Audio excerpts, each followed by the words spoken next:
অনেকে মৌসুমী ইবাদত করে, রমজান আসছে তো ইবাদত জিকির সালাত আছে, রমজান নাই উনিও নাই, এটা যেন না হয়। ঠিক কিনা বলেন? কারণ দেখেন রমজান চলে গেছে, রমজানের মালিক আল্লাহ আছে না নাই? রমাদানে আল্লাহ তাআলা আমাদের সব কাজ দেখতেন, এখন আর দেখেন না? রমজানে আমরা নামাজ তরক করি নাই, বাকি 11 মাসে নামাজ তরক করবে না? হ্যাঁ, আমরা নামাজ ছাড়বো বলেন? নামাজকে কখনো বলবো না যে আমার কাজ আছে, বরং কাজকে কি বলবো? নামাজকে বলবো না, কাজকে কি বলবো? আওয়াজ করে বলুন, কাজকে কি বলবো? পাওয়া যাবে?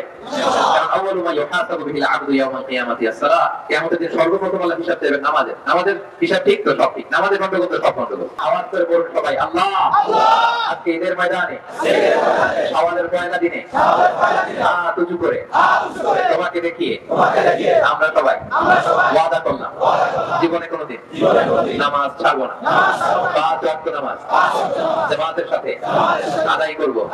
তুমি তৌফিক দাও, আমিন।